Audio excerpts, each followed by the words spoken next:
dari itu tadi? Ya, jadi bahwa benar pada tanggal 7 Juni 2024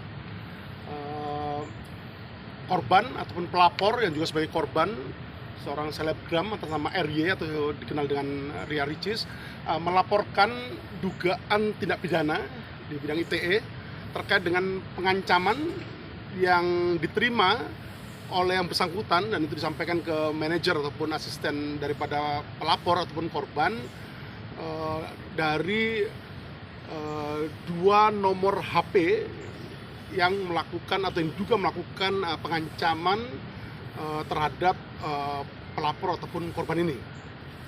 Setelah dilakukan laporan di SPKT Polda Metro Jaya pada tanggal 7 Juni 2024, kemudian tim penyidik dari Subdit Cyber di Treskrimsus Polda Metro Jaya melakukan serangkaian kegiatan penyelidikan dan penyidikan untuk mencari dan menemukan bukti yang dengan bukti itu dapat membuat terang tidak pidana terjadi dan menemukan tersangkanya. Dan pada tanggal 10 Juni 2024 pada hari Senin di pukul 01.20 dini hari, tim penyidik Subdit Cyber di Treskrimsus Polda Metro Jaya berhasil melakukan upaya paksa penangkapan terhadap tersangka inisial AP di rumahnya di Kelurahan Cipayung, Kecamatan Cipayung, Jakarta Timur.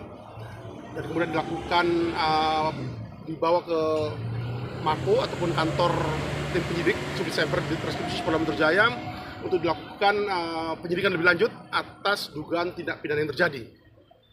Dan beberapa barang bukti yang berhasil dilakukan penyitaan oleh tim penyidik diantaranya adalah satu unit handphone merek Oppo A5 warna hitam yang digunakan oleh tersangka AP untuk melakukan pengancaman melalui media elektronik dengan satu unit SIM card-nya, kemudian satu buah SIM card juga. Jadi untuk tersangka AP ini melakukan pengancaman melalui dua nomor HP dengan satu unit HP yang digunakan. Kemudian kita juga melakukan penyitaan terhadap 3 akun medsos milik tersangka AP atau yang dibuat oleh tersangka AP, baik itu akun IG dengan nama pengguna @moanalisius, kemudian akun Twitter dengan nama pengguna Kaobat Mesis, kemudian akun TikTok dengan nama pengguna Reunion 4. Juga kita melakukan penyitaan, tim penyidik melakukan penyitaan terhadap 3 buah akun email, email milik tersangka AP.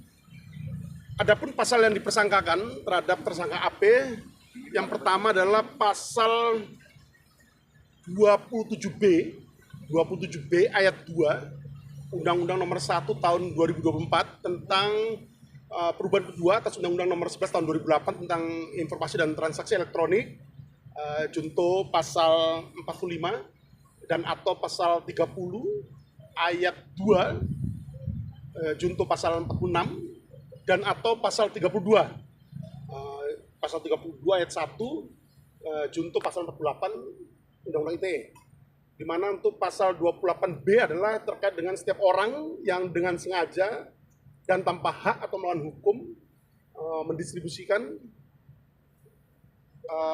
kemudian mentransmisikan informasi ataupun dokumen elektronik yang berisi pengancaman, pengancaman akan pencemaran ataupun membuka rahasia, agar korbannya memberikan sesuatu terhadap targetnya. Kemudian pasal 30 ayat 2 itu terkait dengan peretasan secara ilegal dengan sengaja tanpa hak atau melawan hukum.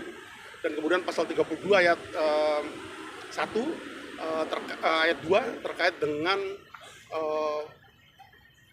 tanpa hak, dengan sengaja tanpa hak atau melawan hukum melakukan mengubah, menambahkan ataupun mengurangi ataupun mentransmisikan informasi ataupun dokumen elektronik milik orang lain seperti itu.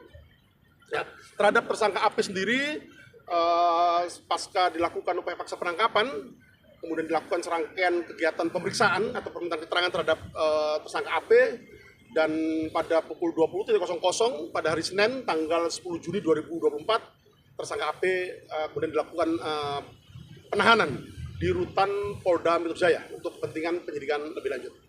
Pak, sudah diketahui motif ataupun adanya hubungan antara terlapor dan juga korban?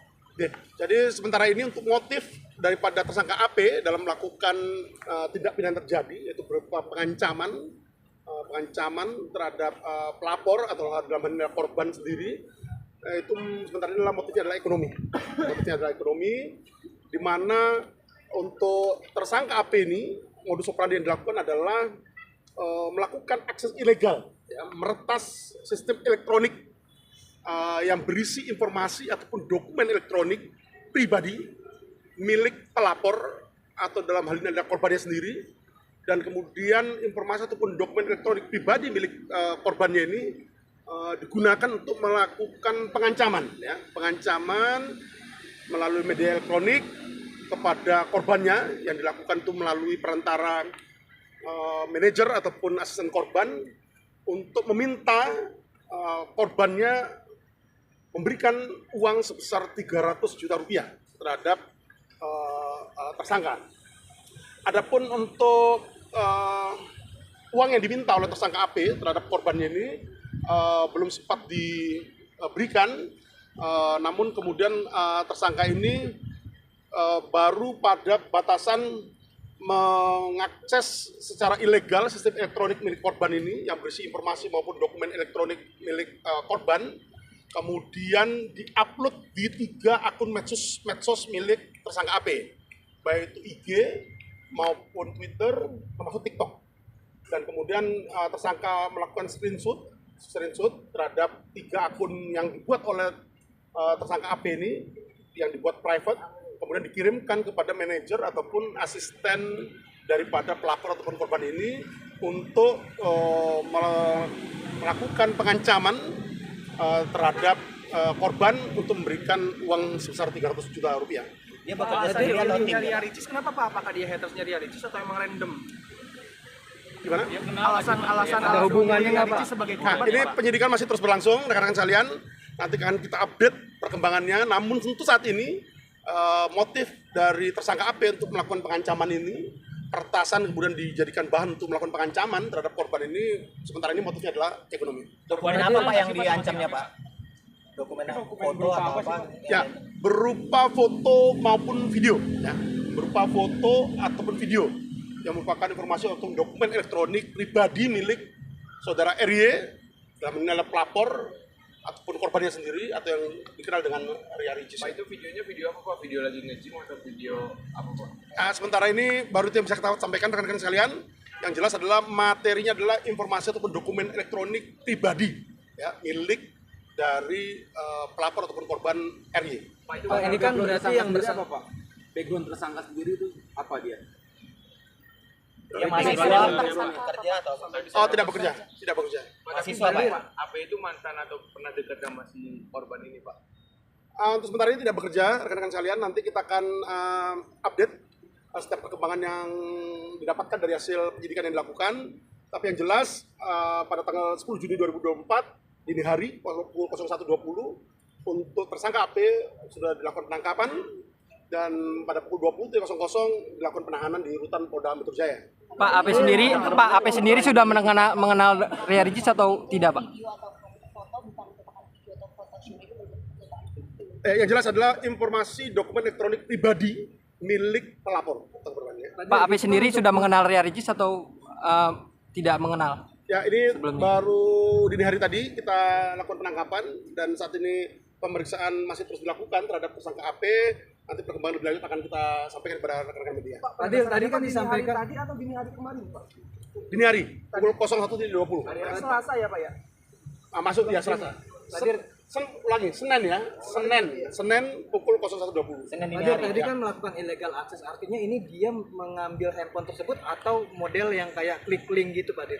Ya, yang jelas adalah dugaan tindak pidana yang dilakukan oleh tersangka AP ini, yang pertama dilakukan adalah sebagaimana dalam sangkaan pasal 30 ayat 2 Undang-Undang ITE junto pasal 46, melakukan peretasan ataupun mengakses sistem elektronik milik orang lain dan kemudian mengambil informasi ataupun dokumen elektronik milik korbannya.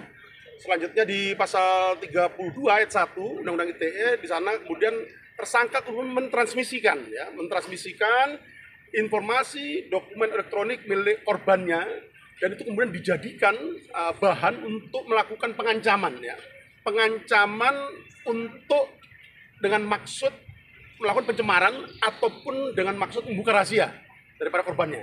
Nah, makanya kemudian pasal 28 pasal 27B ayat 2 junto pasal 45 adalah terkait dengan pengancaman dengan cara menyebarkan atau melakukan akses ilegal dan kemudian menjadikan bahan untuk melakukan pengancaman, membuka rahasia ataupun melakukan pencemaran terhadap korbannya.